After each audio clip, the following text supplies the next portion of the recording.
तो गाइस आज एक बहुत इंटरेस्टिंग इंसिडेंट हुआ मेरे साथ। मैं जस्ट इंस्टाग्राम पे ब्राउज़ कर रहा था।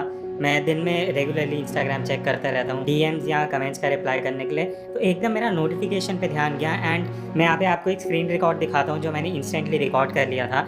मैंने रियलाइज़ करा कि मेरे मतलब 2 से 3 मिनट के बीच में अराउंड 500 फॉलोअर्स बढ़ गए, क्योंकि मैं रिफ्रेश नंबर्स याद रहते हैं। हम इंस्टाग्राम पे जब होते हैं हमें याद होता है कि आज सुबह इतने फॉलोअर्स थे, अब इतने हो गए हैं। तो मैंने देखा मेरे अराउंड 400 या 500 फॉलोअर्स बढ़ गए विद इन वो 2 या 3 मिनट में। सो मुझे लगा कुछ गलत हो रहा है। देन मैंने ध्यान से उन इंस्टाग्राम हैंडल्स को देखा एंड तब जाके मुझे पता लगा कि ये जो फॉलोअर्स हैं ये फेक फॉलोअर्स हैं। मैं इस वीडियो में आपके साथ अपना एक्सपीरियंस शेयर करूँगा और मुझे जितनी नॉलेज है इस टॉपिक पे और आप कैसे इसको प्रिवेंट कर सकते हो, इसके क्या बेनिफिट्स हैं, क्या माइनस पॉइंट हैं। So stay with me in this video जहाँ मैं अपना एक्सपीरियंस आपके साथ शेयर करता हूँ।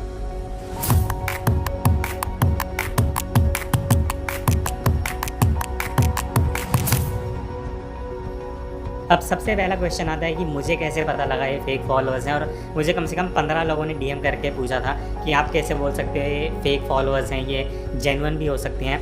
एक चीज़, मैं ना ही शाहरुख खान हूँ ना सलमान खान हूँ कि मुझे 2 से 3 मिनट के बीच में 500 फॉलोअर्स मिले। मुझे पता है मेरे दिन में 200 से 300 फॉलोअर्स बढ़ते हैं 24 घंटे में। तो अगर ये चीज़ हो रहा है तो कहीं ना कहीं कुछ गलत जा रहा है। अब फेक फॉलोअर्स का अगर मैं एकदम सही वर्ड बोलूँ तो वो बॉट अकाउंट्स हैं।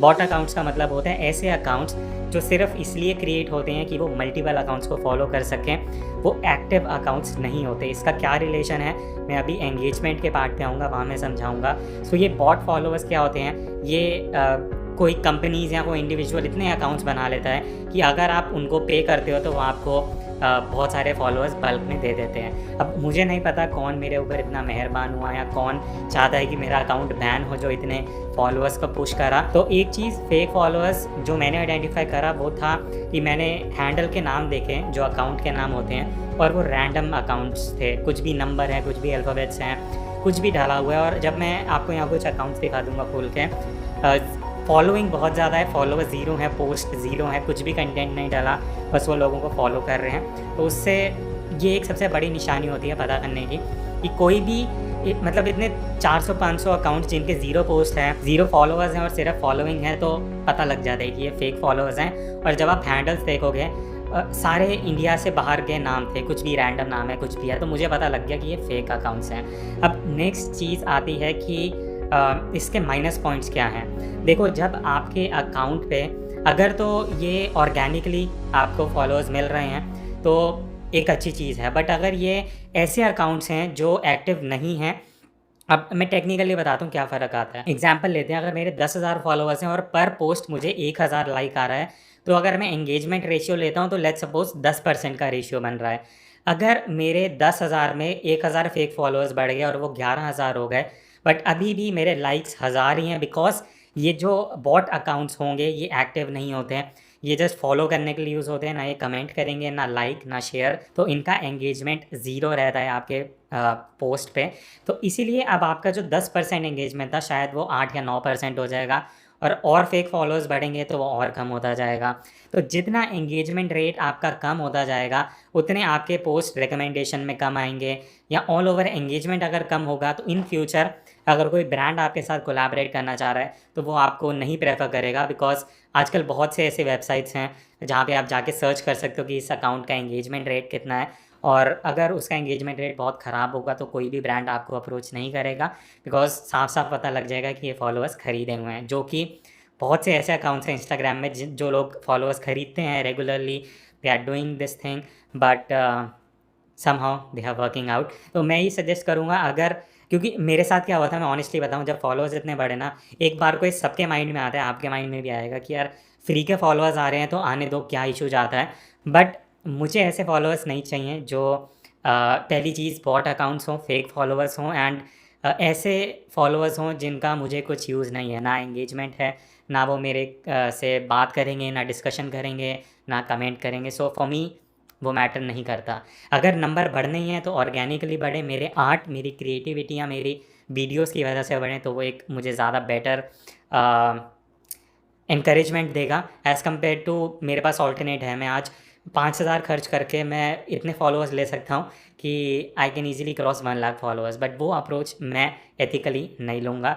तो अगर आप टेम्प्ट होते हो, आई वुड सजेस्ट मत होना, बिकॉज़ एंगेजमेंट रेट जब ख़राब होगा, ऑल ओवर पूरा इंस्टाग्राम अकाउंट आपका डूब जाएगा, वो जस्ट थोड़े फॉलोअर्स के चक्कर में लॉन्ग टर्म आप नहीं जा पाओगे। अब आते हैं सबसे मेन चीज़ पे कि इसको प्रिवेंट कैसे करें और मैंने इस चीज़ को कैसे रोका। शायद अगर मैं ये 500 फॉलोअर्स पे नहीं रोकता, तो अभी ये 3-4 या पता नहीं 5,000 फॉलोअर्स बढ़ चुके होते हैं। और मैंने सबसे पहले क्या चीज़ करी, and thanks to you guys जो मुझे इंस्टाग्राम पे फॉलो करते हो और डीएम करते हो। 4-5 लोगों ने मुझे सजेस्ट किया कि यार जल्दी से अपने अकाउंट को पब्लिक से प्राइवेट कर दो। तो मेरा अभी अकाउंट जो था वो क्रिएटर अकाउंट था। क्रिएटर अकाउंट में आप अकाउंट को प्राइवेट नहीं कर सकते। तो सबसे पहली चीज़ मैंने क्या किया, मैंने क्रिएटर अकाउंट से पर्सनल अकाउंट पे कन्वर्ट करा। विदिन 30 सेकेंड्स या उससे भी कम में हो गया था, एंड मैंने इंस्टेंटली उसको प्राइवेट कर दिया। अब जब मेरा अकाउंट प्राइवेट है तो मुझे कोई फॉलो नहीं कर पाएगा, वो सीधा फॉलो रिक्वेस्ट में आएंगे अकाउंट। तो मैंने जैसे ये स्विच करा तो मैंने रियलाइज़ करा कि ना मुझे रिक्वेस्ट आ रही थी ना कुछ, तो मे बी ये कुछ ट्रिगर किया था किसी ने कि वो जस्ट पब्लिक अकाउंट है तो वहाँ फॉलोअर्स बढ़ रहे हैं। तो मैंने थोड़े आधे घंटे के लिए उसको प्राइवेट करा, देन वापस पब्लिक करा। तो अभी तक तो कुछ ऐसे फॉलोअर्स बढ़े नहीं हैं जो फेक फॉलोअर्स हैं या बॉट अकाउंट्स। तो ये चीज़ है, अगर आप प्रिवेंट करना चाह रहे हो, आप अपने अकाउंट को प्राइवेट कर देना थोड़े टाइम के लिए, तो ये चीज़ सही हो जाएगा। बाकी अब बात आती है मैं इन फॉलोअर्स का क्या करूँगा। तो अब ये वीडियो बना के एडिट करने के बाद मैं आराम से बैठूँगा, वो जो 400-500 फॉलोअर्स मतलब अकाउंट्स हैं फेक बॉट अकाउंट्स, उनके हैंडल जो मुझे अजीब लगेंगे मैं उनको हटा दूँगा। बिकॉज़ किसी ने मेरे को सजेस्ट करा था, काफ़ी लोग आप लोगों ने अगेन डीएम में सजेस्ट करा कि थर्ड पार्टी ऐप्स हैं जहाँ पे जाके मैं फ़िल्टर कर सकता हूँ, बॉट अकाउंट्स को हटा सकता हूँ। बट ऑनेस्टली मैं आपको यही सजेस्ट करूँगा, एडवाइस करूँगा, जितना हो सके थर्ड पार्टी ऐप्स में अपना लॉगिन मत करना। बिकॉज़ अगर आप पासवर्ड और आईडी और पासवर्ड वहाँ डाल रहे हो और आपका डेटा कल को चोरी होता है, कुछ भी होता है, तो आपका अकाउंट हैक हो सकता है। सो इट्स बेटर अब मैं मैनुअली करूँगा बैठ के। सो देखते हैं कैसा जाता है। इंस्टाग्राम पे मैं अपडेट करता रहूँगा। सो यही था, मैंने सोचा आपके साथ शेयर करते हैं कि भाई क्या चल रहा है, कैसे क्या इसके नेगेटिव पॉइंट्स हैं, कैसे प्रिवेंट कर सकते हैं। आई होप आपके लिए इन फ्यूचर यूज़फुल रहेगा। मैं मिलता हूँ आपसे आगे इसी तरह इंटरेस्टिंग एंड इन्फॉर्मेटिव वीडियोज़ में। तब तक take care and keep clicking, and fake followers पे मत जाओ यार, अगर ख़रीद भी रहे हो लॉन्ग टर्म बेनिफिट नहीं होगा।